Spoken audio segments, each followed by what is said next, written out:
We have a quorum. All the regular members are present, as well as 2 alternates.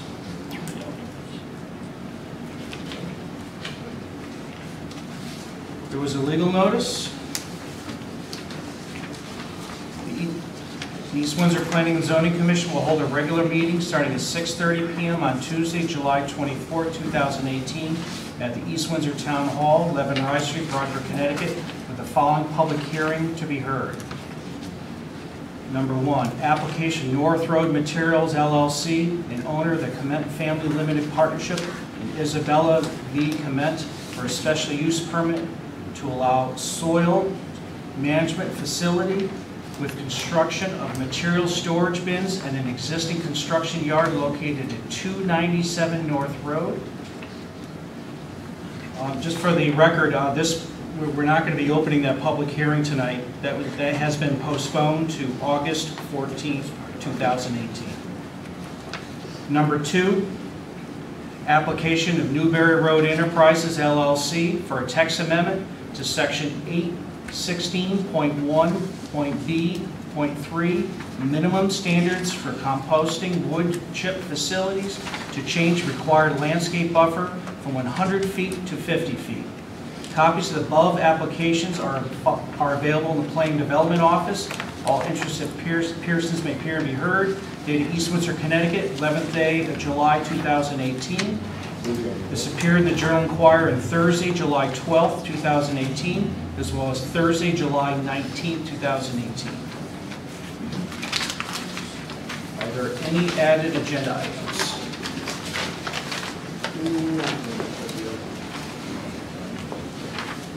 This is the public participation portion of our meeting. Are there any comments from the public for something that's not already on tonight's agenda?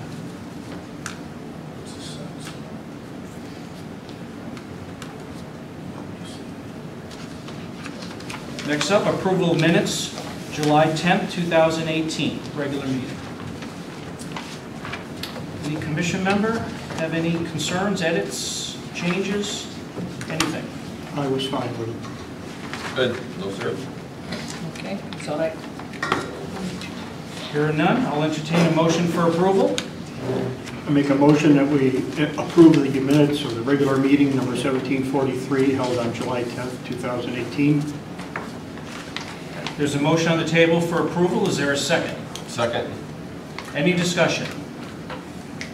Hearing none, I call for a vote. All those in favor say aye. Aye. And I abstain. I abstain also.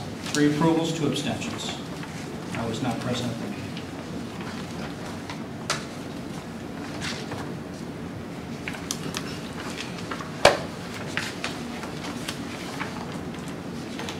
Assume there was no receipt of applications. Yeah, there was none. Okay. Performance bonds, actions, permit extensions, road acceptance. Newberry Village. Request for final release of the bond for paving of the road cuts on Newberry Road. So, Mr. Giorgio had replaced some of the pavement out there. I believe it was adjacent to Newberry Road, and the town engineer was not satisfied with that, so he withheld some of the bond for that. And he is now happy, or he says that the road cuts today were found to be satisfactory. So he is recommending a release of the $5,000 bond that was held against that. So that would bring the total of our performance bond from $69,744 to $64,744. 69 down to 64,744.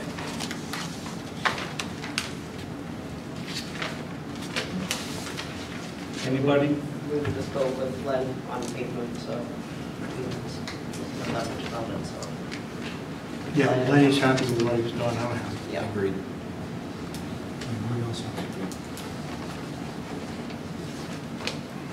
No other comments? I'll entertain a motion for approval. To make a motion that we approve the release of the pavement road cut bond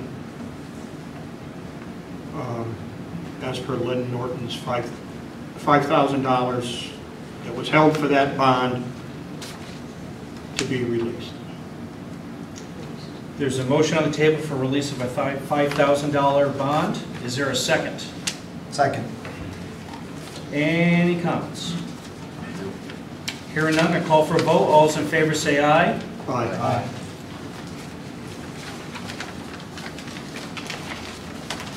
You know what I have to say.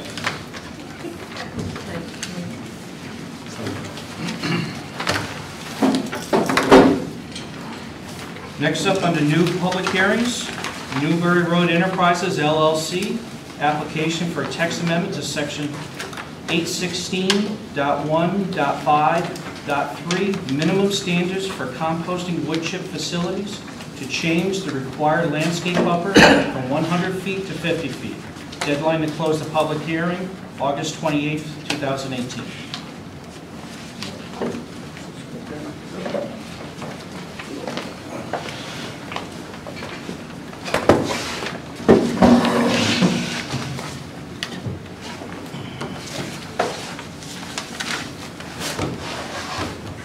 What was yours? Ladies and gentlemen, I'm Attorney Louis Flynn, and I'm representing Mr. Dearborn, but he's going to explain to you what he's here seeking. Sure. I'm here to reduce the buffer from 100 feet to 50 feet. The reason for that is I've outgrown where I am. I need more room. This spring I had to shut the place down for a month because we had no place to let any more wood come in. And that even goes for the town of East Windsor, who dumps over there for free. So everybody has to go to harvest or green cycle, whatever it is today, and pay. So I'm looking for more room. My business is growing. It grows every single year. After this, I want to go across the lagoon, come in again, and expand over there on another 1.5 acres or so over there in that yard. Right tonight, I'm looking for this 50 feet more to allow me to put more product, which I think will come to probably, I want to guess, 1.5 acres to 2 acres more of land for me over there. You know? And, I don't know, I've got some pictures here. Maybe you can see it on here what I'm talking about.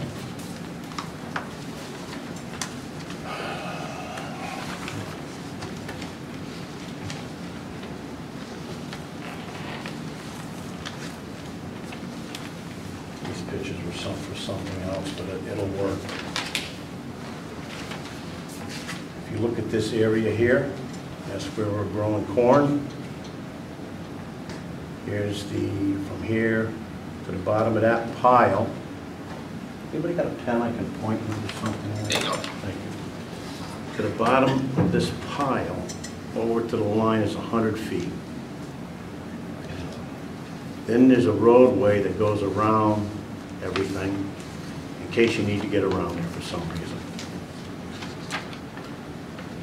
So where the corn was, I want to go from here out to here 50 feet for more space in this area. This area here. And only up to where the lawn area is.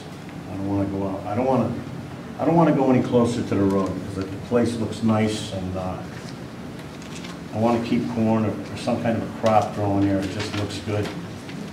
So I only want to come up to here to where the corn is, to where this line is, where I have the stuff now. This is corn here with the lawn in the front. You know, I want it to stay that way. So I'm looking for 50 feet. And with the 25-foot road access to get around, there's nothing over there, just 50 more feet, maybe another 1.5 acres or so. I'm just curious, what's the width of that corn section from the setback allowance to where the roadway starts to before you go around? I mean, do you have much room? You're talking about this right here. I know, but how much Oh, up space here. here? Oh, I don't know, whatever it is. I mean, you said this is 50 feet? This, see the bottom of the millings pile? Yeah. Which is no longer there, it's all wood now. This Okay. is all wood. From the bottom right there, from here to here is the road. Yeah, From here to the fence here, that's the line, is 100 feet. okay, so that looks pretty, I mean, if we measured it with a ruler, that's Well, probably, this is 100 feet out here. that's probably at least. Yeah, but I don't want to do anything out here. I understand. I'm not asking to do I'm just anything. trying, you know what the issues are, and I'm just saying, if there's any other way that you could put something that's not, I'm just being an advocate for all the complaints that come your way. I'm just asking if there's another way to configure the pile. And if you I could, probably could go closer to the road, but that's not the thing to do. This land up in here is sandy. It's the driest piece of land on this whole property, okay? And this is the land I should be able to use, okay? Now, I've received letters we have to. saying that I'm affecting property values. I don't believe that for a minute. We're in an industrial zone. There's trailers parked right up to the boundary lines in this zone, okay? What I'm doing is not affecting anybody. I know you received a letter from a gentleman I haven't even ever met. The one that took over the other Jerry's property, the pool supply. Art Motors or whatever it is. Yes, Murid Motors or whatever it is. I've never met this man, okay? I was there way before he came to town, all right? The only dust that might have went over there was when I was raising corn there. Now, if everybody wants, I'll keep raising corn on that 100 feet, and we'll just let the dust fly because I can do it. Under agriculture, I can do that. You're gonna have dust when you're farming. It's the way it is. By me, I gotta dig this out a foot, skim off a foot, put more millings in. Now you're eliminating all of that. You're putting a base down here. And these wood piles, they're not dusty, okay? The letter said that wood is flying on his land. There's no way the wood's flying on his land. It ain't happening, okay? The man should have been a gentleman and came over and knocked on my door and said, hi, I'm so-and-so. Never did that, okay? I'm here because my business is growing. And I think we want to be a business-friendly town, don't we? We've got a casino coming, we've got something else coming, I can't say what it is. But we're gonna grow here so fast, it's gonna be phenomenal. I hope you guys treat all these people coming here because they're gonna be big taxpayers, okay? But my business is growing too. I've been in town all my life. Everything I've touched here in this town has grown. Everything grows that I touch. I'm too big now for what I really want to be at my age, all right? But it's growing. People want my stuff. I need places to put the wood to make the product. If you go over there now, we're getting down there. We're getting empty. But I need the room. I need the 50 feet. That's all I'm asking for. I'm not asking for any more. That'll help me out. It'll be an acre, probably an acre and a half or so more, you know. Steve, as part of our deliberations, considerations of your request, this is not necessarily a specific property request. It's for all like properties in any zone. I know that. I was told that by Lori, that if this is approved for me, it's for everybody, and I don't care about everybody else. I really don't. I don't care. But to change the. I'm caring about me here tonight. All right? There's I only guess one. that's our role, is to look. Right, but there's only one other mulch company in the town, and that's over at Charbonneau's gravel pit. Okay? No, there isn't anymore, just me and him. No, he's still a gravel pit. I was never a gravel pit. And you guys nailed 100 foot on me saying that a gravel pit was the only thing that you could compare me to. That's when that happened. That's exactly what was said. We had nothing else to compare you to. So we got to compare you to a gravel pit. You know, I wish I had a gravel pit. Make me make more money, I don't know. But I'm not a gravel pit. Now, Charbonneau's is still a gravel pit, so where they make mulch down in there, they would still have to fall under that 100-foot buffer because they're in the middle of a gravel pit. They're still doing gravel there, you know? I'm not, I'm just a mulch company. So the only other person, I don't know who it would affect. This thing is for a mulch company. The only one that it's going to affect here is going to be me. There's nobody else that it would affect, changing this setback for a mulch company. The only one. Unless some other companies start up and it affects Well, who knows? different areas Then they of gotta town. come before you for approvals and everything else again. And I don't think you're gonna see any more mulch companies come to East Windsor. We don't know. We don't know, that's right. We don't know what can happen. Right. But if the text amendment gets changed, then it affects anything going forward. That's why we're saying, I know it's not in view of the way remember things have transpired in the past.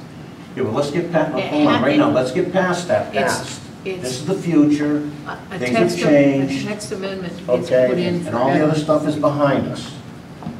Okay, I don't want to get into the past here. It's not about the past, it's about going forward with the text change and how it affects other similar properties that may go into a mulch business or affect neighboring properties. That's the The only only. place this could happen would be in an industrial area like I'm in. There's no more land up there. There really is no more land. And with the casino coming, you'll never see another mulch company in the area. You're gonna see buildings being built.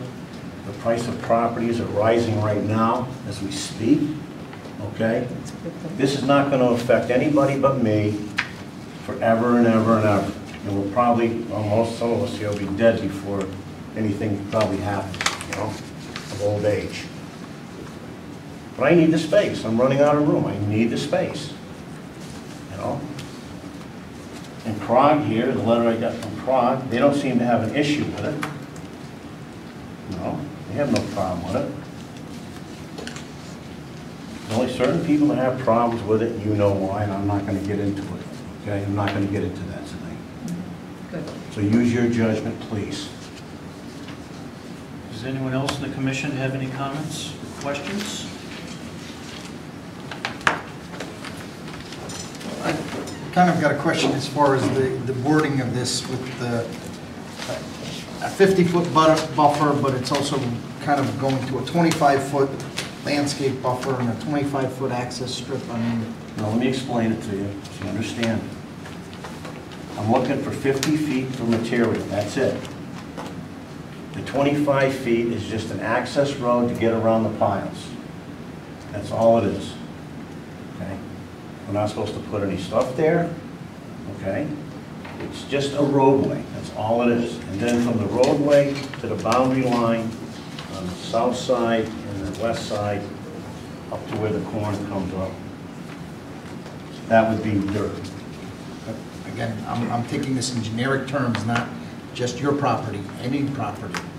Is this specifying that there has to be an access road, or is that just what you intend Yes. to use it for? But the way it's written is that That's anybody correct. who decided to That's correct. have a property of this type would be required to have a 25-foot access road.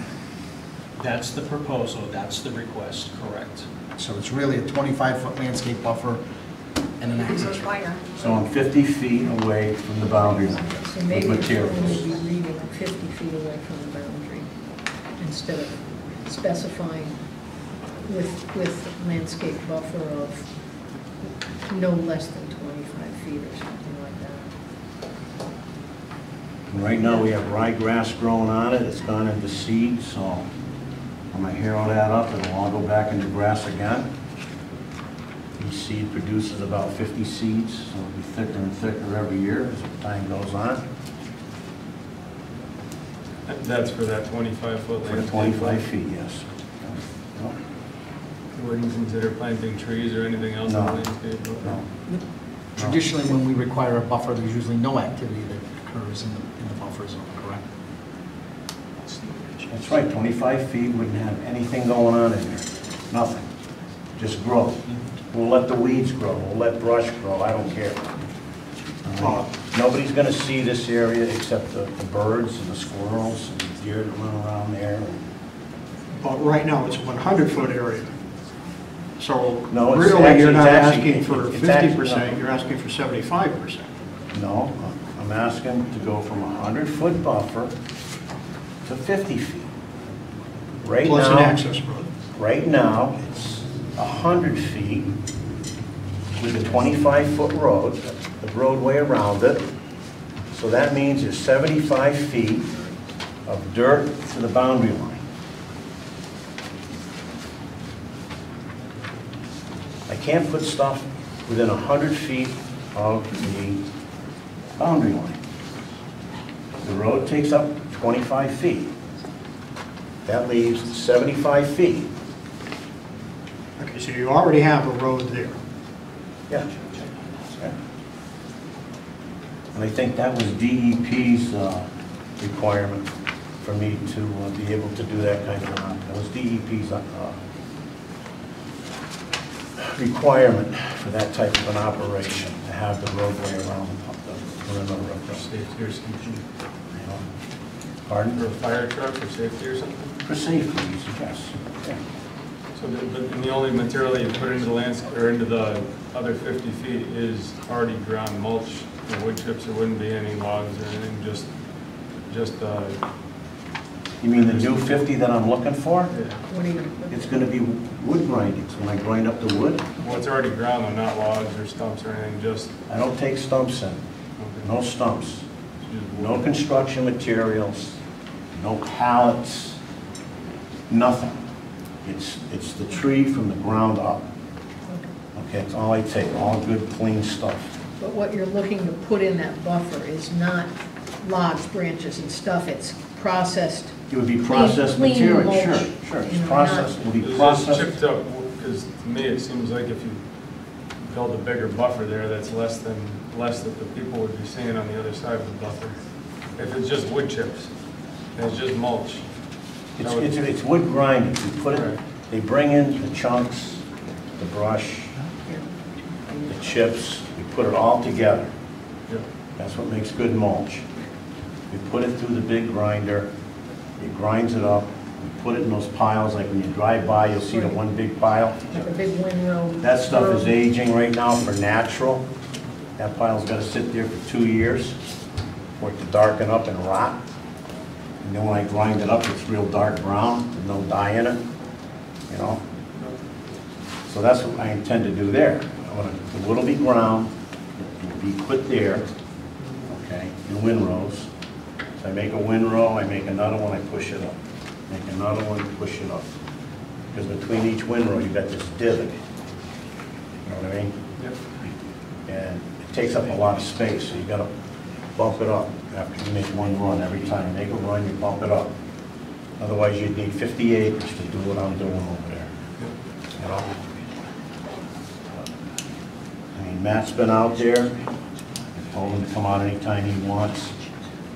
He comes out, he looks it over.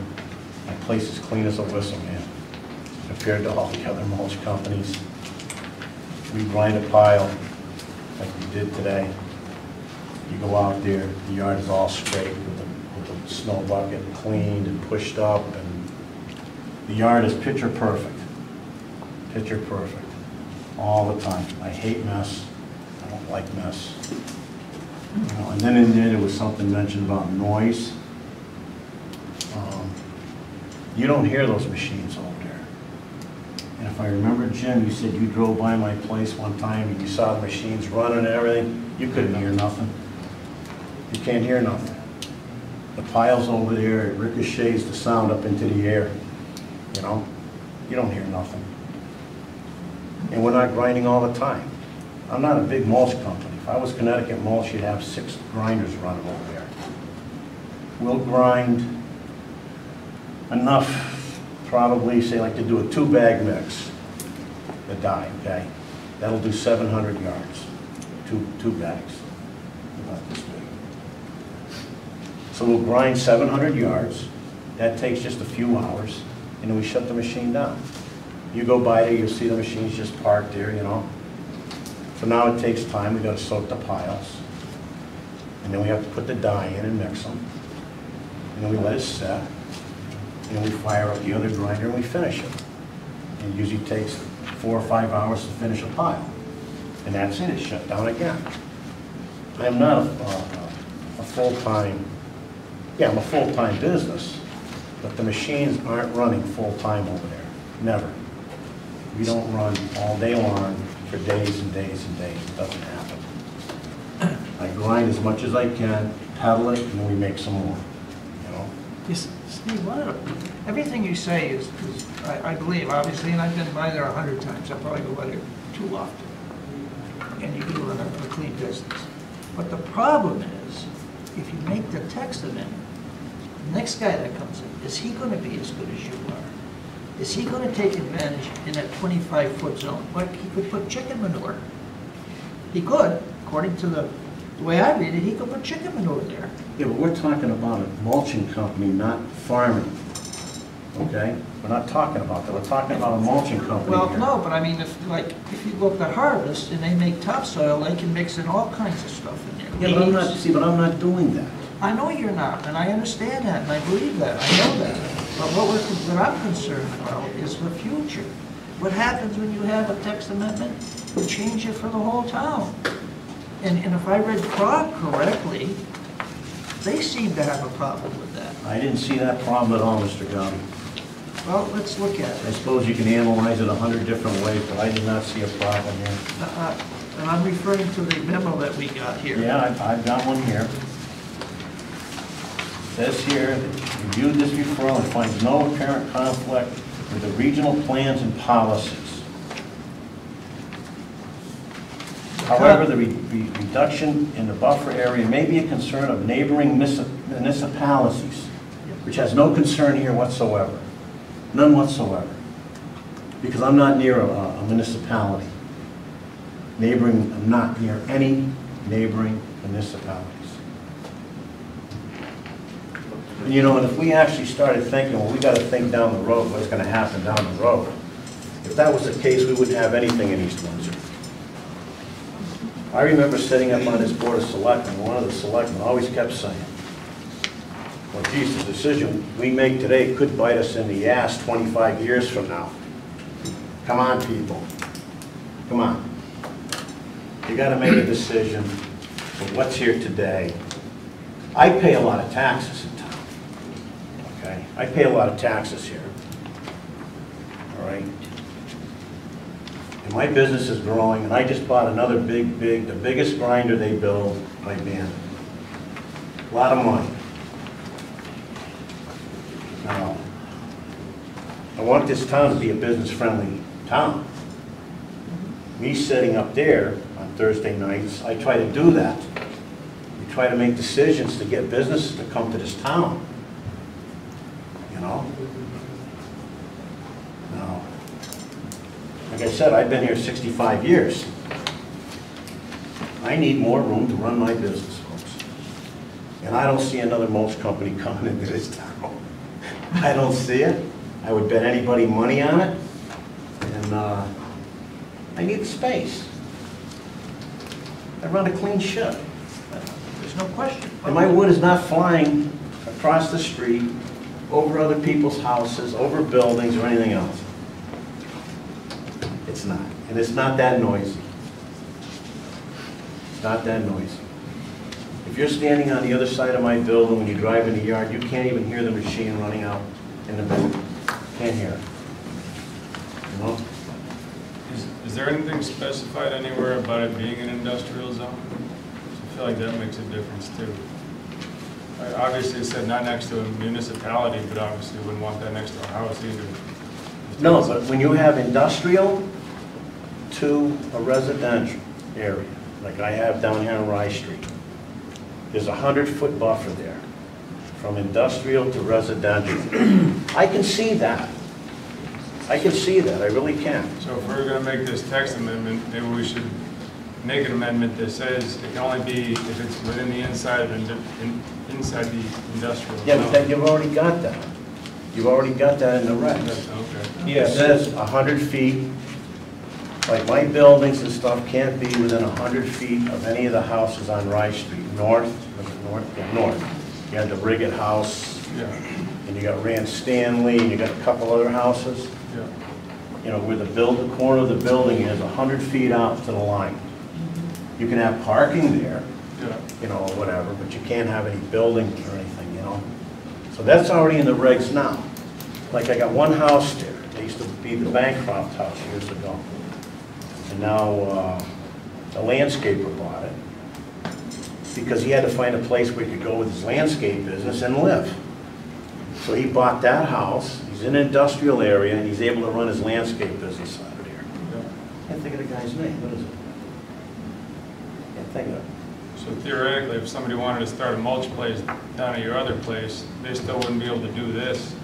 I know you can't put a building within 100 feet of the boundary, but would this regulation make it so that the wording was You right? can't, there's no, I've got the last land in that zone over there.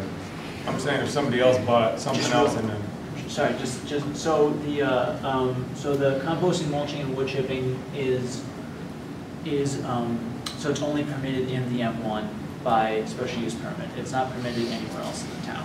So if it was the border of the M1 zone up against a residential or agricultural zone, where they abut? You'd have to stay 100 feet because it'd be residential next to it, Okay, yeah. all right? But I'm industrial to industrial. right, There are no houses near which kind of makes sense. where I'm doing this. The house is way over here. Here's my place. All the house way is- around your property is industrial.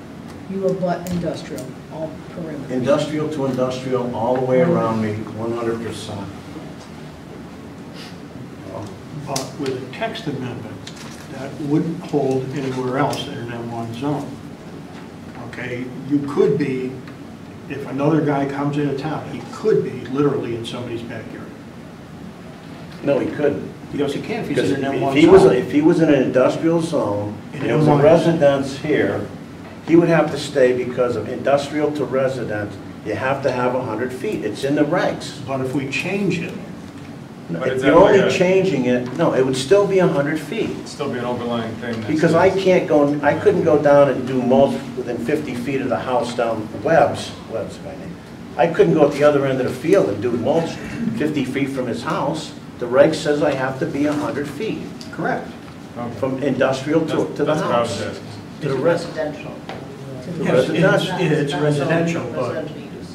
So it's- there is no difference in an M1 zone, whether it's next to residential or whether it's next to industrial. M1 is M1, and we require a 100-foot buffer.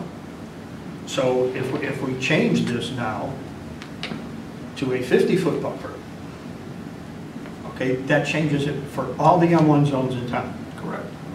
Regardless of who they back up to. If you've got residents there, they'd have to stay 50 feet away. 100 feet away. It's like a blanket. But I am industrial to industrial. That's the difference. What Mr. Dearborn is referencing is chapter 600.2, where we have the landscape buffer requirement, just as in general, not specific to mulching, but landscape buffers of 100 feet between commercial, industrial uses and residential uses. Again, it's uses, not zone. And 50 feet between multifamily and single-family residential. And then we did have an exception, when the buffer includes a visual requirement, it can be reduced by 50% with dense plantings of evergreen trees, 2 staggered rows, and solid fencing. So this is just the general landscaping buffer that's required for all development in town. What he is proposing to change is the proposed required buffer for the mulching operation, but I believe that this would still stand before or next to residential uses. I mean, if you have an industrial building, how many feet on the back side, does it have to be from the boundary line in? How many feet is that for a building? 25 feet? For a structure? Yeah, for 25 feet for a building? To the boundary line? 60 front, 20 side, and 30 rear. 30 feet rear for a permanent structure. These piles go up and down every year. The pile will be here today, it'll be gone next spring. This is not permanent stuff either. So we can have a building 30 feet, but I can't have a pile of wood chips that gets ground and put there and then taken away in a few months later. That makes no sense. You know? I need more room, okay? I can come in here and claim a hardship, I don't know. I'm running out of room. I said I had to shut the place down for a month and turn everybody away. Even the town here, they had to go pay to get rid of the stuff. And I let them come in all the time. They're in there almost every day bringing in shit, you know, trees that they've cut down or whatever, you know. But I need room. That's why I'm here, and that's the best property on the whole farm, believe it or not. It's the driest. There's no wetlands there at all. And I need the room, so I guess we need to. We've talked this to death. We know what the complaints are. We know why. Okay? There's no reason I'm not going to get into that. And I want a decision from you guys. So my business can keep moving forward here. That's all I'm asking out of you. Does anyone else on the commission have any questions of the applicant at this time?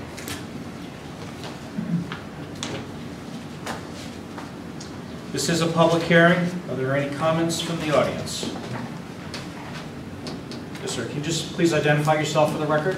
My name is Peter Alter. I'm a lawyer. I practice law in Glastonbury.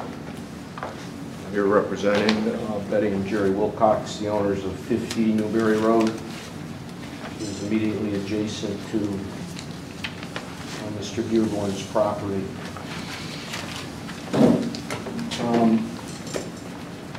I know that I didn't have an opportunity to see the pictures that Mr. Dearborn showed you. Did those go into the record? Sorry guys, but I gotta move. Did not. Could they? He's got more than 12, he's got. Do you have copies of the pictures I didn't see so them. he can see the pictures? There's more to it. I have, When you were shooter, I was Yeah, just What's the move? read. these pictures Are are, these duplicates? no, they got from 2012 right up till 2017, and they were brought in for other Okay, reasons. this is the most recent right now. No, that's No? the old one. That's, Oh. oh yeah, 17. Yeah, that's the most recent. Okay. So this is pretty representative of what's there right now. Yeah, that's Okay. exactly what's there right now. Thank you very much. That's just If anybody else want to look at these, No, I didn't buy their okay? Steve. You see the cornfield? Pardon? I'd like to see, And then the corner. So it's 2012, there's 4 pictures there. Thank you. I asked Mr. Wilcox to take some pictures this week, which is more recent than 2017, to put into the record so that the commission has an idea of the relationship between the mulching activities and the Wilcox property. The black line superimposed on each of these photographs is the property line between the two properties. I'll submit those for the record, Mr. Chairman. And what the photos demonstrate is that Mr. Dearborn has already taken advantage of the application that he submitted to you tonight. He's got a 25-foot grass strip, He says that's the property. and then an access road, all within much less than 100 feet of the Wilcox property. So that actually, this gives you a good idea of exactly what it's going to look like, because he's already done it on his property, and he certainly has not maintained a 100-foot buffer as the current regulation requires. The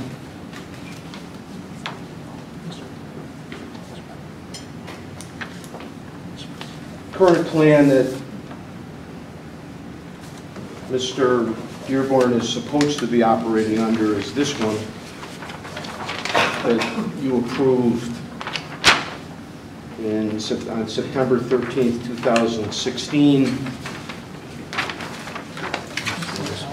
And my intention would be to also submit this to the record.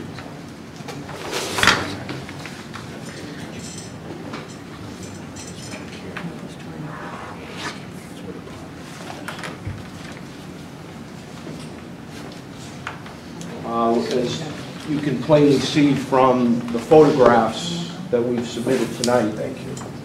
Mr. Dearborn has already expanded his operation far beyond the 100-foot minimum buffer that this commission required in accordance with its regulations. Excuse me? Yes, sir. Are these property lines, I mean, how can I ask you this? Are they correct? I mean, have they been surveyed or? I have surveys of both properties with me that I'll submit for the record so that you can compare them, absolutely. I thought you might ask that question, so I have. Because there seems to be a dispute. And I'm not surprised at that, and I would not suggest that the black line we drew is exactly on the property line. We believe it is, but I'm not going to tell you that we're absolutely certain of that, but I do have a survey of the Wilcox property as well, so that you can see the proximity of the two properties and how they relate to each other. I think that they're reasonably accurate representations of where the property lines are. And to the extent that they may be off a couple of feet, I would certainly acknowledge that. But I think they're pretty accurate, and that's why I brought actual surveys. I did submit to CROG on behalf of Mr. and Mrs. Wilcox our concerns in their deliberations. I noticed that when Mr. Dearborn read the text of the letter from CROG, he left out a sentence. The proposed reduction in site buffering appears to be significant for the use and may lead to adverse off-site impacts. He apparently forgot to read that sentence as part of the letter, and that's frankly exactly why we're here, that this will lead to adverse impacts to the Wilcox property, which shares a substantial boundary line with the Dearborn property. It is not just Mr. Wilcox that's had issues with the mulching operation. I have an affidavit signed by the owner of an operator at 54 Newberry Road. I am an abutting property owner to 68 Newberry Road. At the present time, wood chips and dust are flying over from the property at 68 Newberry, East Windsor, Connecticut, and is covering the cars in my parking lot. The cars I'm working on are high-end BMW cars. I'm opposed to 68 Newberry Road LLC's, owned by Steve Dearborn's, petition for text amendment to the town of East Windsor to change the setback regulation from 100 feet to 50 feet. At the present time, the 100-foot setback is bad. Changing it to 50 feet would be a disaster to our business, and this is signed and sworn to by Aaron Turek, and I submit that affidavit also for the record as an indication of the impact that the change of this buffer would have on Mr. Turek's property. With respect to the issue of whether or not a change like this would have an adverse impact on property values, we did ask a respected real estate professional, commercial broker, Robert Goucher of OR&L, to evaluate what the impact would be. In a letter dated July 20th, Mr. Goucher sent you a letter. You have a signed copy of it. It was received on July 23rd.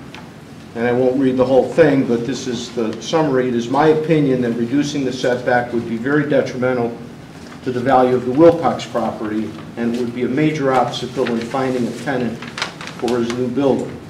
I hope the town of East Windsor will seriously consider the negative effect on Wilcox property if the setback is reduced by any amount. And that's an opinion regarding the effective value on somebody who is a professional real estate broker and well known in the area. The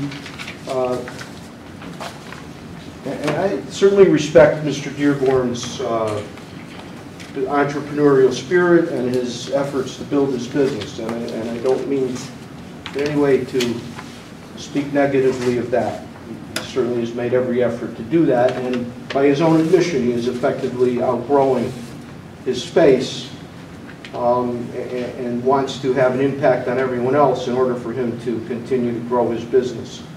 That's really not the function of this commission, is to approve something for one property owner that will have adverse effects on surrounding property owners. I know you understand your responsibility in that regard.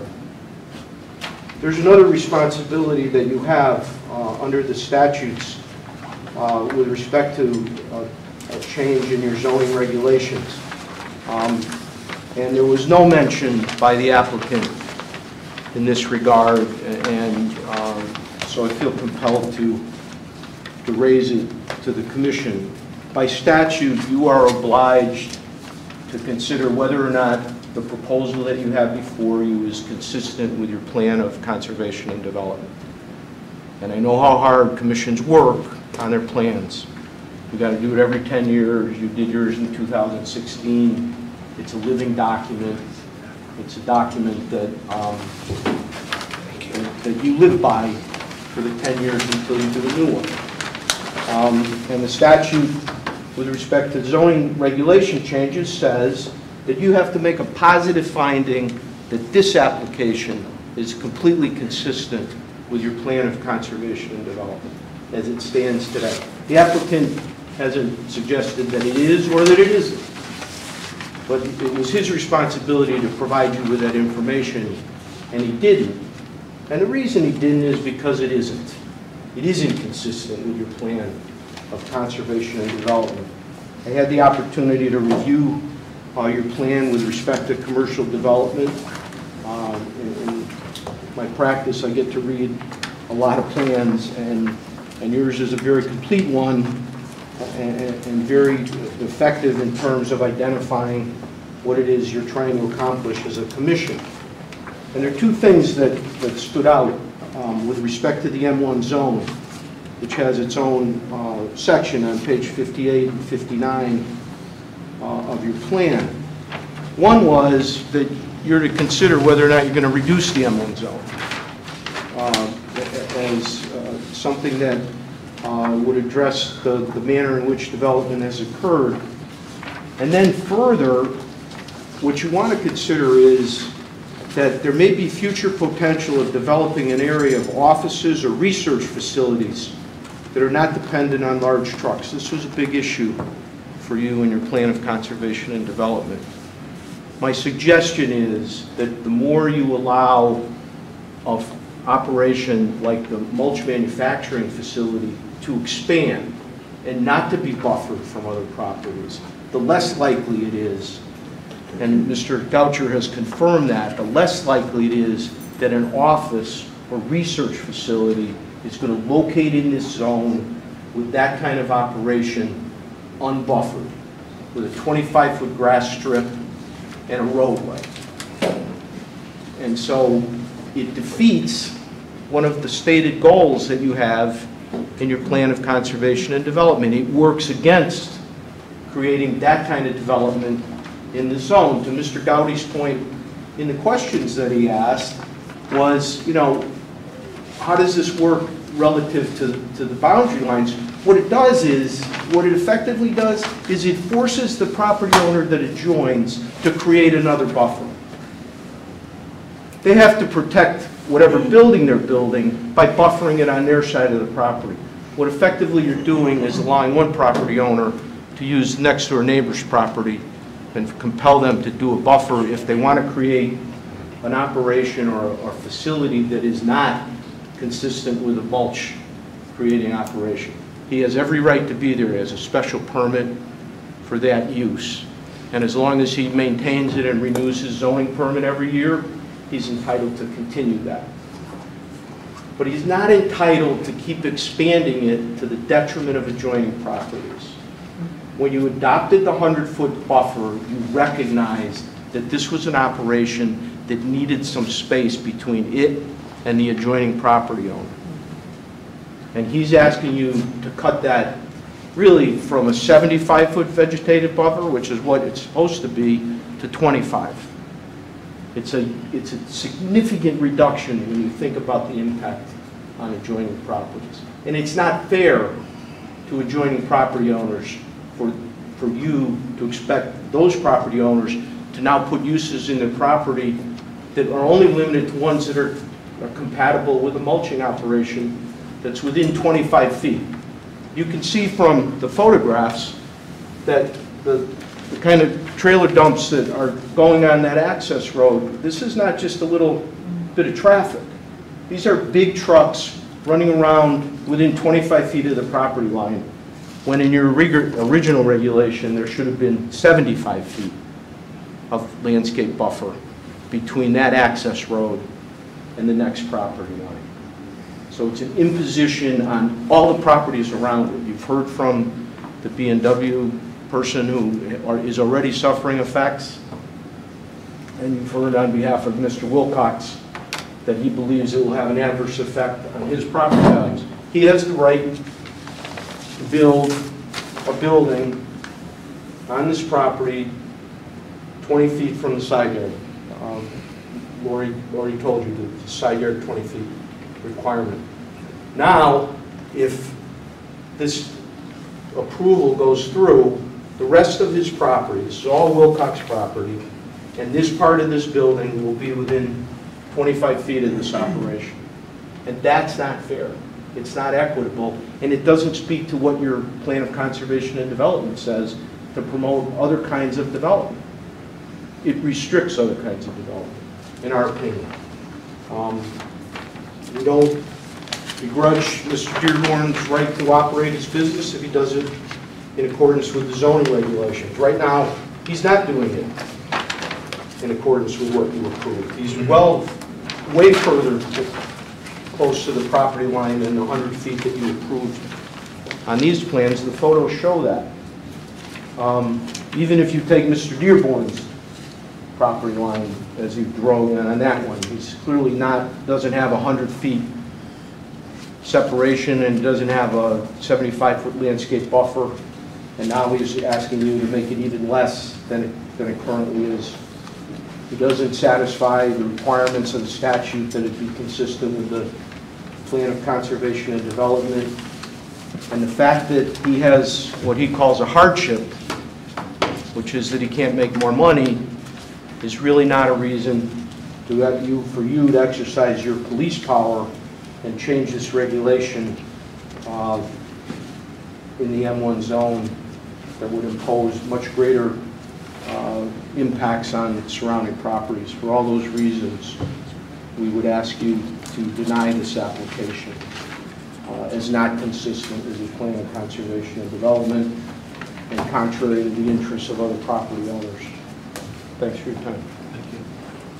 Happy to answer any questions. This is a public hearing, or any other comments from the audience?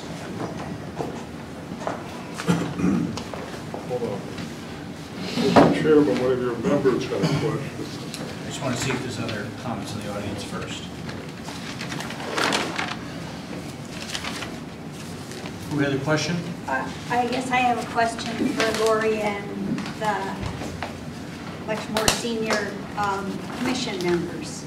The argument I heard on the consistency with the plan of conservation and development, when I read page 58 and 59, I believe it is talking about the railroad M1 district, and it goes on and describes it as being the Plantation Road, Apothecaries Hall Road, and that area. And all the narrative is about at the South Windsor town line at the rail corridor. So I'm not sure the argument I heard that it was inconsistent with the plan of conservation and development relates to the M1 zone that I will call is more the industrial part of the M1 zone. So I'm not sure I followed that argument. And you guys know what you intended when you wrote the plan. I don't.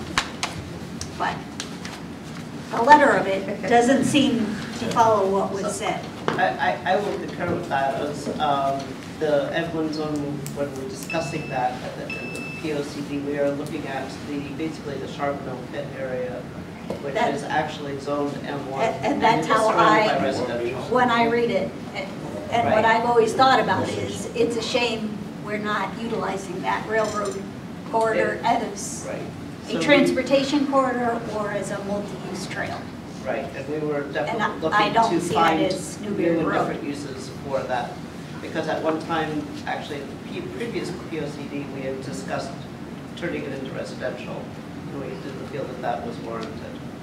So I agree, we were very much kind of keyed It in on seems that clear one area to me. of F1. Can you say something? Okay. Sure. There's another, do you still have the other picture, ma'am? Yes. Thank you. Just the one I want to see, yep. Okay. Here, take a look at this. Now, first off, sorry do I stand up? I was told I'm in violation over there. Matt's been out there. He's been out there and he's looked the place over. I'm not in violation. He's welcome to come anytime he wants. He can show up there at 5 tomorrow morning. I don't care. He's been out there. I'm not in violation, so I don't know what this stuff is. This picture here, I don't know if that gentleman is talking about the millings that are within, right here, or within 25 or so feet of the boundary line, which is actually over in here. Because this is my swale. That run, all the water runs into this swale and then through two pipes and it goes into the lagoon. It's the water quality basin that DEP wanted before it goes to the wetlands. It's in a non-wetland area. So this area where he drew the line is actually on the other side of my swale, okay? And these millings that are here, they were left there. They were never, I had to take the ones out over on this side. This here runs over to a farm road that goes down to a pond. Okay, I can show you that on these pictures, but and that truck is just parked there out of the way. And we're not driving trucks all around the piles in the 25-foot road. Those trucks, and they're not dump trailers, they're walking floors. You can't get around the corner with them. They're too long. They're 65 feet, the whole rig. So the access road's only made for small vehicles. It's not made for that, okay? They're talking about the buffer, where I'm expecting the other people around me to have to build buffers, because when I went there, I cut everything down, and originally we were growing corn on the whole thing. I took a farm and I put it back to a farm. Actually, your brother's growing corn there this year. So I'm going to show you these pictures that were taken in December of 2017. All right, and this is the Wilcox property, and here's mine here, okay? You notice there's no trees. They're all gone on his side of the property line. Okay? They're all gone. All gone. I'm going to show you something that I submitted to this board. I don't want to get into a peeing contest here, okay? I'm going to say this spiel and then I'm sitting down and it's up to you. Planning and Zoning Commission, July 6, 2011, okay? And I complained at the way this guy was expanding his property according to his site plan. I'm going to have to pass this down. All these trees that you see in this picture, see, all mine are gone. All these other trees are on his land. You guys want to look at it, pass it down through. Okay, he cut every tree down. Cut it down right to the boundary line. All right, I couldn't see him, he couldn't see me.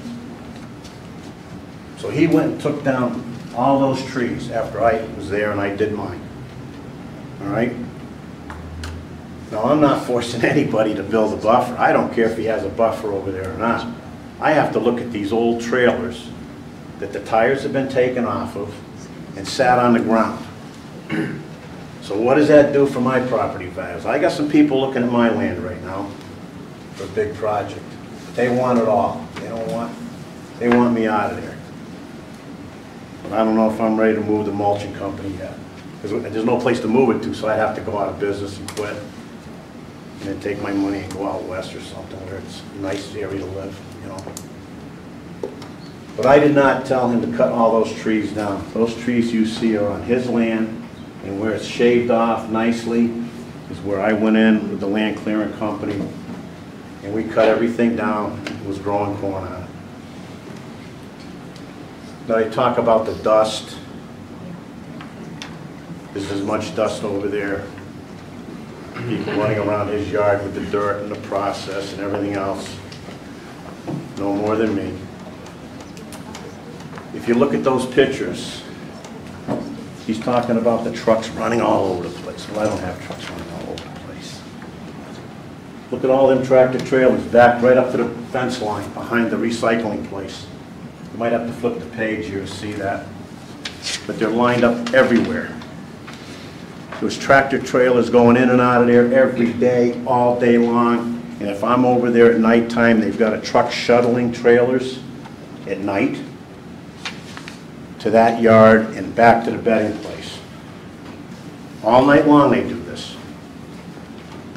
I don't do that all night long. I don't grind wood at nighttime. But they're over there running trucks around all night over there. They had big spotlights up to light up the yard. So everything that's being said about me, I think is a little hypocritical here. When everything is the same as going on over there with more truck traffic than me. Took down the whole buffer, cut down all them trees that you see in that picture. Okay, took them all down. So now I can see him, he can see me, which I don't like. All right, you see the snorkel lift. That was up 2 days ago. Up in the air. I see that all the time, up there looking at me, taking pictures. Whatever makes them happy, I don't give a shit. But I'm in here for me. And we know this thing has been going on for years. We know why there's an argument for me to expand. It ain't about property values. It ain't about the dust. It ain't about any of this stuff. And you know what it's about. You all got a brain in your head. And this has got to stop. Now I have a business to run. I'm asking for 50 feet. 50 feet. That's all I want. 50 feet. So that's it. You're claiming a hardship here. I had to shut the place down for a month. Let me finish, please. Yeah. You're claiming a hardship. Now, is there any reason why you're not in front of the Zoning Board of Appeals instead of going for a text amendment which affects many other pieces of property other than yours? This text amendment is only going to affect a wood mulching company. And right now, that's Am I just you, correct, but it might zoning not be officials? 5 years from That now. is correct. How many years? There's other M1 zones that could take it. We're talking about an M1 zone for a mulching facility. If this gets passed, it's only for a mulching facility. Right, but right now, you're the only one, but that may not be always the case. Yeah, but you can't look at it that way, in my I think opinion. you have to look at it. I don't think so. I don't think so, because that way, if you did, if you looked at everything the way you're thinking right now, Dick, this town would never grow. And maybe that's why this town has been stagnant for 25, 30 years. The only thing we've had come here is the new super Walmart in, what, 25 years? Because everybody's worried, like Jim Richards was, what if the decision we make today bites us in the ass 25 years down the road? Well, then you figure it out then. But you're going to hold up a We're trying to bit. figure this out right now. Well, I think Maybe right now there's you got a another road business for that's you to in go town. down. You got a business that's in town, that's growing, that pays a lot of taxes, okay? And I'm looking to get 50 feet of land. I understand. So that's all I'm going to say, guys. I can't say any more. I've said all I can say. We know why there's opposition to this. We know why. It isn't about the values or any of that. So you guys do what you gotta do. Make your decisions, all right? That's all I want to say. I don't know what to say to you. I don't know what to say. 50 feet. I got a question for you. In this zone, per site plan approval, not as of right, but it's simply a site plan approval, a building can be constructed within 20 feet of the side yard. 30 from the rear. That's correct. So, in fact, the applicant could submit plans, ask for a site plan approval for such. For a structure? For structure. 20 feet from the side and Yep. 30 feet from Yep. the rear. That's correct. So what I'm having difficulties understanding is the buffering requirement is much more onerous, if you will. It's, now, wouldn't you think that a structure that close to the side yard would be more of an obstacle, or perhaps I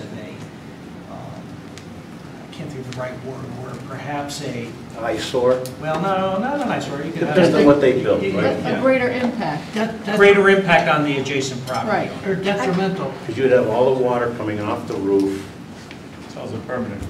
Yeah, and permanent versus, See, my land, I guess, I get that. I guess the way I look at it, having lived the Franklin Mushroom Farm composting complaints and windrows from another life, a not well-run composting operation can have huge impact. And when I think of composting, I think of the manure and the growing mushrooms and having a very different compost product than we're talking about here. And so I'm assuming, and we don't know this, that when you create a sequence of regulations around a composting and mulching, I think of the Franklin Mushroom Farm. And in the end, that done in a building, you can put in an air handling system and contain the odors. yeah, I don't do compost. I'm not The allowed to do composting there. Okay. section of the regulations Yeah, but I'm not is allowed to do entitled composting because that's a whole nother DEP Yeah, regulation general permit. that they have to approve you for. I don't do composting, okay? I don't have smell over there. I You recognize go that, by but there, the you drive section in of the there, reg it should actually have smells to like a amend. lumber yard.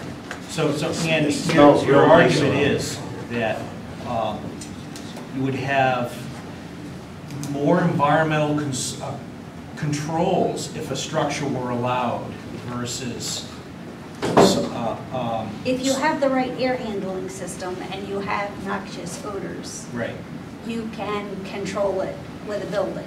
no matter where it's located near the property. I'm guessing Yeah, that's yeah, why yeah. somebody wrote that the way they wrote it. Any other Because comments? I didn't read this section of the regs to only be for wood mulch. I read the word composting in there. So I read it would be a mixture product would be allowable. No, mine's clean wood, it smells Yeah, good. but I'm talking about what the section of the Yeah, reg okay. says. So I think an alternative set of language would be needed to be much more clear of what you're allowing a reduced buffer for. The other thing also, my land is lower than the other people around me. Okay, all my water has a swale along the boundary line, which runs down, goes into a water quality basin where it's clean, it gets up to a riser, goes into the riser, goes into the pond, and then it takes off. And it goes across 3 pieces of property, okay, over to Craftsman Road. So my water, no way, no how, gets onto anybody else's properties. Not at all, none. And at the far end, you've got a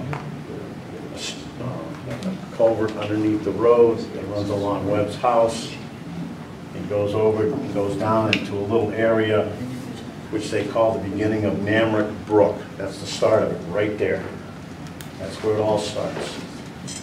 All my water is contained, you know? None of it leaves my property at all. I don't affect anybody's land with any kind of runoff, nothing. Nothing at all. Mike, you have a comment? No, I have a question for staff.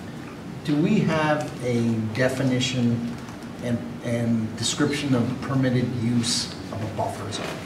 Because I kind of see this Buffer as... is supposed to be usually landscaped to create a separation from the Is there a contrasting restriction uses. or a list of permitted activities within a buffer zone? The buffer zone, the only thing that we have permitted other than just landscaping has been solar arrays. But is there vehicle traffic allowed in the No, buffer zone? It's a buffer. It's No. not supposed to have anything going Okay. on other than vegetation. Because I think that's where the disputes are coming, is that you're taking the 100-foot buffer as the start of the pile, not the start of where your activity is. So vehicle traffic and anything else in that 100-foot zone is within the buffer zone. Well, 25 feet is, but that is the access But road. The access road was I have to required, but that would have been required outside the buffer zone. So I see it as, Not if the originally. reg calls for a 100-foot buffer, and then the DEP required you with a 25-foot access road, that would have been 125 feet, because the buffer should be a clean, no activity in the buffer zone. You understand? Can I interject as the applicant's engineer, Guy Hesketh, Hesketh and Associates? The original approval for this included a 100-foot buffer to the activities, but it allowed a 25-foot access strip around the outside. So that is Within the buffer? That's correct, sir. Okay, so Within there the buffer. should have been We did 70. approve that. Okay, so That was then approved. there should have been a 75-foot Let me area say of that. no activity whatsoever. 75-foot area of, No. yes, buffer, Of no activity. pure And the vegetation, no 25-foot strip activity. was But we were perimeter growing corn. access around the outside. That was allowed for me to grow That's corn, vegetation, correct. and that's what we did. Okay, in buffer zones, we have had situations when budding neighbors have had complaints and things like that, and they would want to have a berm or planted trees or some kind of screening. Can a pile that is being matured for 2 years be left as a berm, even though it may be a temporary berm, as a visual impediment or whatever? I'm just asking that as I wouldn't at a consider what that if. a buffer. Because it's organic in nature, but I'm just throwing it out there as a what if. I think that the biggest problem with this site is the fact that we've allowed farming, which is not necessarily a bad thing, but instead of a permanent Hard state. vegetated buffer with Right. trees and grass and everything that actually grows and blocks Right. dust, noise and everything, we have grass or a corn. And in the wintertime, there's nothing. Or fallow. So I think that, unfortunately, by allowing that corn to be grown there, there's no permanent buffer. And I think that that's what's causing a lot of the anguish from the neighbors. So, So it's up to you guys. I don't know what to say. So can we amend this text amendment we had? Or is it gotta You be? can, but it's it gotta be depends with on the- how you amend it. I don't know if whether that's or what not the it's gotta applicant go wants back to do. to- I think maybe more like a terms and conditions or condition of approval.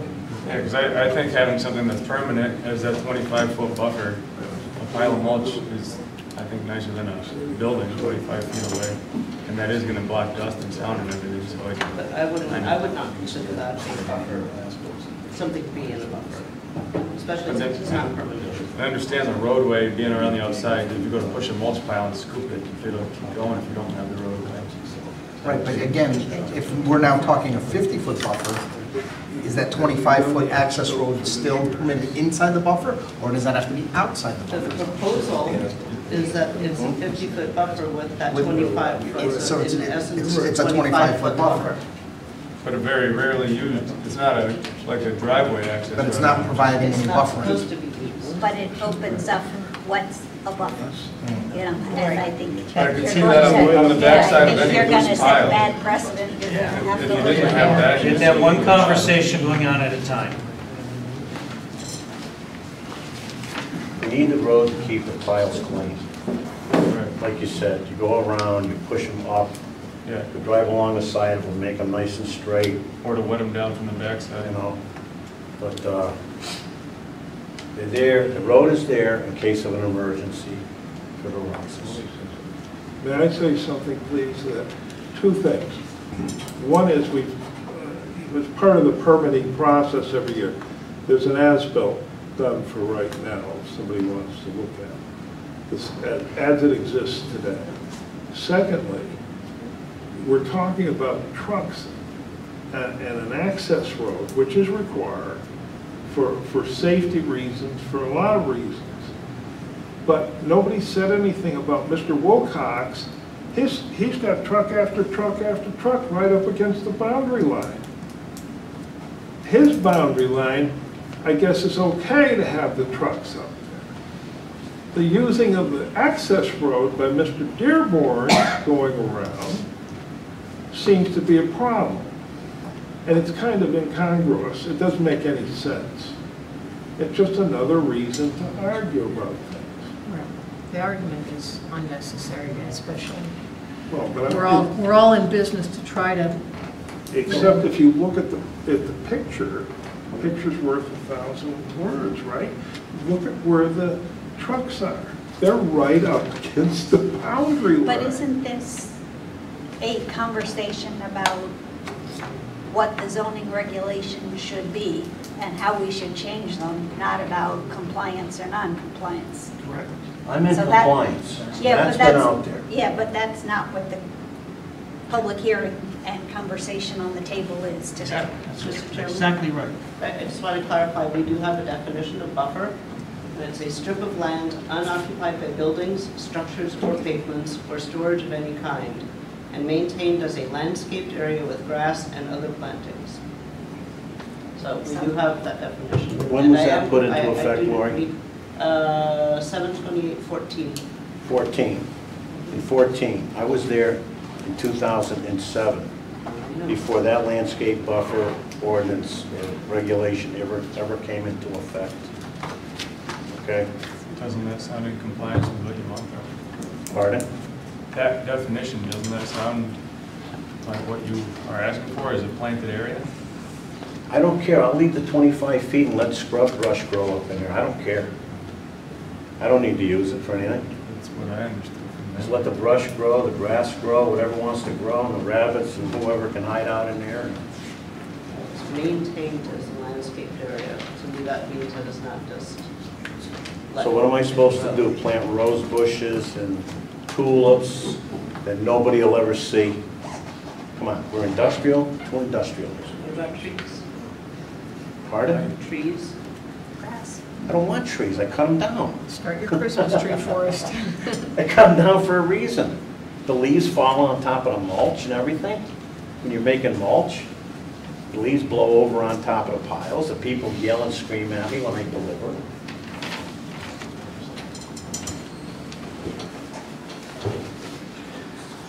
Does anyone from the commission have any additional questions or comments?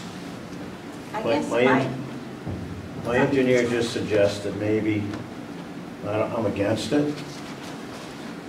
I mean, they grow fast and they're easy to put in and they'll grow anywhere. He said something about throwing a row of white pines down across there in the 25-foot area. that. That or spruce have small, no way spruce grow pretty Yeah, but the spruce takes so long to grow that all of us will be dead before they're 25 feet tall. The pines grow like crazy. And they split. I know they do. And he has a mulching business that So can if they take care do a of that. split, guess where they're gonna end up if they split, right? Pile. But I mean, I'm looking at stuff on the other side of the fence line that's not very Yeah. pleasant to look at either. So, My piles are much nicer to look at Okay. than trailers that have had the wheels ripped off and the right, landing well, gears ripped off. it's a It matter just of dropped on the perspective, I ground. guess, yeah.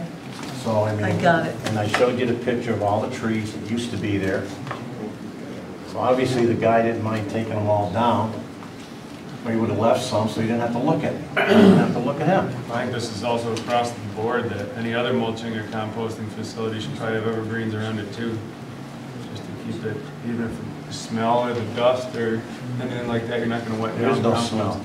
If there was something different. If No it wasn't a smell compost with this, facility. business. If this one became a compost facility. It's not going to. Because it's a special 100 years. permit, right? It's not going to. You're talking 100 years out, man. I'll be You dead can't too. talk foolishness like this. You address things as they come along. And I'm here today to get 50 feet, that's it. That's all I want. Make me a little bit easier there, you know? I've got the millings already in South Windsor to haul in, as soon as we can do this. You know, so that gets rid of more dirt, less dust, you know? Joe, it So I would guess be it's up to you guys. Up to you. Yes, Ann? to put on the record what the DEP general permit he's operating under is, so we could see what the conditions of that are. I don't know Well, if we staff should could already get have that. this, we should have that in the office. We have it, okay. We're not modifying the conditions of any special permit, Not at this No. time. not at this time. But as far as setbacks and requirements, the road requirement, all seems to be driven by a DEP general permit, so it would be worth taking a look The at. DEP did not have any setback requirements. All they did is cost you a certain amount of money to do a certain thing. If you wanted to do food waste composting like Green Cycle does and mix it in with the compost, rotten tomatoes and lettuce, and that's what they put in their compost, all right? That's another permit, okay? And Right, there's a whole sequence of there's- general permits. There's pages, I got the book, there's pages and pages, and the fees get higher and higher, okay? So what we did is, my permit is just processing of clean wood. Okay, That's all my permit allows me to do is clean wood. That's, we don't bring in stumps. They catch fire because of the dirt in them, don't allow it. They go somewhere else. And construction materials, pallet, you don't do any of that. See, pallets is another general permit. permit too, to be able to do pallets, you know? And I don't do Again, it. if I could interject, Mr. Chairman, for the record, Guy Hesketh, the applicant's engineer. He does operate under a clean wood solid waste permit for processing clean wood waste, which includes just natural products. It does not allow composting of leaves or anything like that. It's just clean wood, and it doesn't include any construction debris, which would include pallets or other wood products in construction. So it's only natural wood products that don't include leaves, so there's no leaf composting going on there. That application was applied for, I believe it was a year and a half ago, and it's valid, I think, for 5 years. I have to look at the application. Yeah, those. But it's like a general permit that has It's a a general series of permit. requirements. Yes, and Right, he and actually that's what I had, was yeah, and looking the applicant also had to put go off through on. training for that. He was, I think, the first one in the state of Connecticut that actually received the training from the DEP for operation and operator's permit for that. So yeah, those applicants, the applications have been made and they are enforced in place at this time, for the record. Frank, do you have any comments or concerns? No, I don't. Marty, anything? I think everybody needs to be able to be allowed to be in business and not have too many hardships. And I just need to emphasize some clarity on procedures that are fair across the board for all neighboring industrial and M1 zone participants. And I don't want to be wedged in between what appears to be a contention between two parties. I agree that a mulch business is probably a little less obtrusive than a building 30 feet away. And if it's, you know, people get irritated just by looking at each other, I apologize that they just can't get along. So if a tree buffer could be offered and a little more manners could be put in there, I'd be happy to see that so that we could all get past this. But I'd like to see some resolution. I know I'm not a voting member tonight, but it upsets me that we have to go through these lengths and hire lawyers and engineers and, start spitting in the wind. So I'd like to see some resolution, and I'd like to have people get along. I think Mr. Dearborn has a good point about, some of the issues where it's a zoning enforcement problem on the other party's side as well. So it's sort of like, how can you throw rocks and not look at your own operation? And so I'm just saying, is there a way to just make some peace here? And I think that's where we're wedged in now. I understand there's a hardship about trying to get some more space. Steve does run a good, clean operation. He is a community member for many years, and I'd like to respect that. And I don't know what else to say other than that. I understand both sides of that situation. I just hope we can come to something that's fair and amicable. Thank you. Mike, do you have anything? Questions, final comments? All I was going to say is, if we were to proceed with this, I'd like to see a better explanation of exactly what we want for a buffer and how it's to be constructed. Jim? I'm good. I don't know anything about the dispute, but as far as the actual text amendment and the site plan, I think this makes sense to use what land you have for something that's really, I don't find invasive, but I do think that like an evergreen buffer or some kind of buffer other than grass would probably make sense. And I'm going to make an offer. Can we first finish deliberating? Yes, sir. I still have a question here with the fact that we're going to do a text amendment for this. I really don't feel as though that's necessary, nor is it in our best overall interest to get a text amendment. I think there are other ways to accomplish the exact same thing. So, but that's not what's before us. It's either Approve the text amendment or we don't. or revision two. Or modify it. This is still a public hearing. Are there any additional comments from the audience? For the record, Peter Alter, briefly, I think there is a significant distinction between a setback for a structure and a setback for an operation such as Mr. Dearborn operates. And I think that a well-constructed, well-designed, approved building located on a piece of property is much less likely to create offensive activities than the encroachment of a significant mulch manufacturing operation done out in the open air would do. So it makes sense to me, perhaps not to everyone, but it makes sense to me that you would have a much larger buffer for an outdoor mulch manufacturing operation than you would for a permanent structure. And that the permanent structure in and of itself creates a buffer by virtue of the way it's situated on the property. Many times we use buildings as part of an opportunity to create a development where every site is buffered from every other one because of the way buildings are located. So that I think the regulation as it's constructed makes sense. That buildings as permanent fixtures that you review and approve as part of your site plan and special permit approval processes have an opportunity to make sure that it's properly landscaped, make sure that it is aesthetically appropriate, make sure that it doesn't violate any zoning regulations, whereas an outdoor manufacturing operation such as this, by its very nature, expands to fill all available space. And as it does, it intrudes on the other properties. So that I would suggest that the regulation is well done in terms of making a distinction between outdoor manufacturing activities like gravel banks, like quarries, like mulch manufacturing operations. They're significantly different than operations that are enclosed within buildings. And therefore, they require a different buffer separation between properties. That makes sense. And that's why I think you adopted that. And to reduce that from a 75-foot landscape buffer to a 25-foot landscape buffer is a significant change.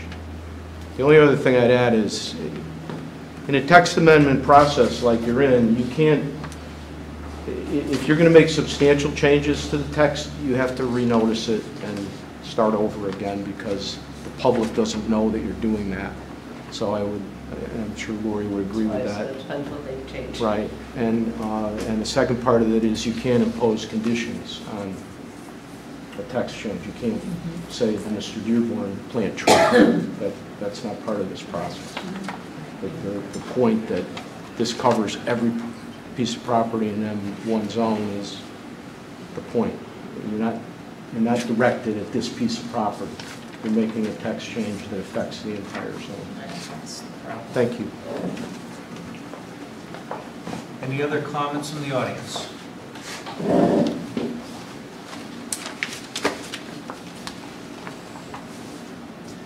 So, fellow commissioners, do we have enough information to consider closing the public hearing? I just had another thought. Yep. Is there a way, a text amendment to make it so it's, you either have one or the other, a 50-foot buffer with trees or a 100-foot buffer without trees? Could we make that? Is that not possible to do? Because I feel like if you had a 50-foot buffer and you had trees, then that's not really a big deal. But if you have no trees and it's just cornfield, then... You can't put conditions. But there's a this or a that. It would be a requirement within the regulation. Right, if you kept the standard 100-foot buffer unless you construct either a hardscape or you construct something, you were allowed to go into that 50-foot. If you built something like what's on Tromley Road with all the bushes and everything, or just straight trees across, I think it's Tromley Road, or just straight trees like a line evergreens or white pine. You're talking about like Southern Autumn? Yeah. That one? One or the other, something This like is that. not Route 5. That's what I'm saying. If This it's is somewhere not where that's a visible. million people are going to, nobody will ever see this stuff. Well, someone So does see So why it. would we do anything so Someone loud? does see it and it offends them, so that's why we're doing And it. The neighbors will see it. Possible.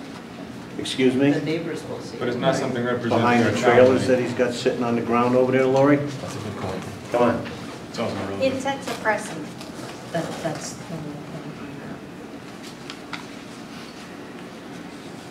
It's the bigger picture, Steve. It's not just you. I mean, we're trying to be, understanding. That fits all situations. Yeah. So it still keeps our standard 100-foot buffer and give an avenue if an applicant wants to be closer, As an there's an exception. avenue to get there. Yeah. What is that average? By like we were discussing, either constructing a hardscape or a Landscape buffer. some type Yeah, of but the options of that, it's either a 100-foot buffer or it's a 50-foot buffer with a line of pine trees. So it gives it, if they wanted 100 feet with just corn, they could do that.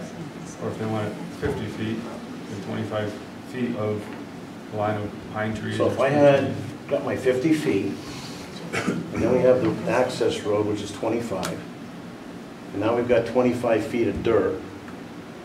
If I planted a row of pine trees down through there, would that suffice? That's what I think. That's my offer. I don't know what else to do. This ain't a Taj Mahal here. But I don't even think that's a question that's pertinent, Steve. It's the text amendment that we have. You can't put that. It's not specific to your site. It's not specific What's to the your zoning site. regulations? Yes, it is. It's for a mulching operation. A gravel pit is 100 feet, which I am not. You have a regulation in there for mulching operations only. I understand what you're saying, So this would only be for a mulching operation. but the I'm the only one. You're applying for a text amendment. You're not applying for a specific problem that you have, a hardship. You're talking about So something. if Charbonneau's decide they want to move right to their property boundary line with their mulching, They can't. They're a gravel pit still. theoretically, if they turned into a mulch facility and they wanted to be 25 feet from the boundary, then they'd have to have a line of trees. Or if they want to be 100 feet away, they can still have corn planted there. But they're a gravel pit. But if they weren't, theoretically. Well, let's Yeah, say but they- now we're let's say they theorizing close things on here, the which- mulching operation. Things can get crazy when you start talking like that, okay? So on here as a mulching operation. So, Steve, I think what they're trying to say is, let's say this text amendment is approved, you still need to come back for a site plan amendment in order to get your permit and to Okay, get this sort Okay. of a waiver, if that were to happen. okay. That's what they're saying. It's not a big deal. This is just a text amendment. You're only talking about 2 lines here, the south line and the west line. It would have to be moved on the plan. And we'll throw in some pines every 50 feet or something down through here. And they'll grow so big that they'll fall over anyway, so. I've got to ask, and I wasn't even going to say a word about this, but I am now. Go ahead. You've got so much other land there, why do you need to go that way? Why? Because I the other mean, is there a land reason? is for sale. And we All got- of it's for sale. And we got people looking at it. That's why. But it hasn't sold.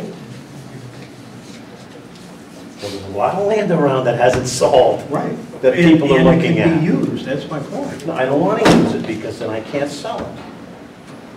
I want to leave it open from one road to the other. That's what makes it attractive. I mean, that's your choice. Well, that is my choice. It's my land, I can do what I want with it. I want to keep it all in that corner, nice and tight, tucked in, and that's it. And then whatever goes on the other side, you'd be looking at another $500,000 or so in taxes for the town. I would think that's what they would want. That's what I want to see. I just asked the question why you didn't do it. I don't want to go the other way because that 22 acres is for sale. So Lori, I have an administrative question. Let's say that the commission opts to approve the text amendment as written. So the next step would be for the applicant, if you so desired, would be submit a revised site plan. He needs a site plan. Site plan modification. Correct. And at that time, we could impose reasonable conditions in this area, in this buffer area, Only if they're part of the text amendment. only if they're part of the text amendment, Or the existing text. for catch 22. The applicant could propose an alternative text amendment. The commission could propose modification of the text amendment. Here, we're back to what we always try to avoid, is wordsmithing something on the fly. Well, and that's what I'm saying, is, I mean, I would almost, if you want to change the text at all, I would certainly not take action on this tonight and think about what you'd like. But I'm just saying, if that's your decision, is that you'd like to modify it, I don't think that you should modify it without some options, I guess. And then we may be going back into public hearing again, and re-advertising.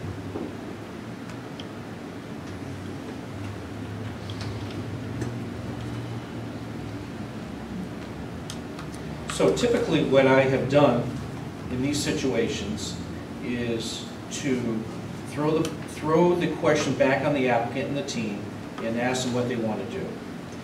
Now, what that entails perhaps is continuing the public hearing, give you an opportunity to regroup, and if appropriate, making any necessary changes. Perhaps there are none. Or we can go ahead and just vote with regarding the information and data we have in front of us. I want to see a vote. Okay. I do. Would it be, Joe, would it be appropriate? Everything that's in print, we're not changing. Would the it be word. Yeah, appropriate to, how about for a the- recess and we talk for a second? We would it do be that? appropriate for, while the applicant is here and his attorney, to take a straw poll to perhaps give him an idea of maybe Let's have a other recess. actions, other No, actions? no, I don't know. Let's have a recess. Could we Sure. ask for a short Yeah, recess and sure. go talk for a Yeah, moment? that's reasonable. Thank you. Can I have a motion for a 10-minute break? I make a motion for a 10-minute break. Is there a second? Second. All in favor? Aye. Thank you.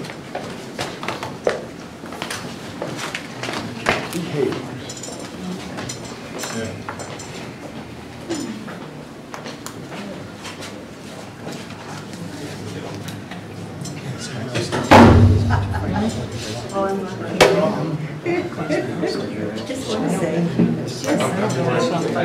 They say if I don't have to unwinterize it, winterize it again for one trip, you know. I don't know if I can shut, yeah.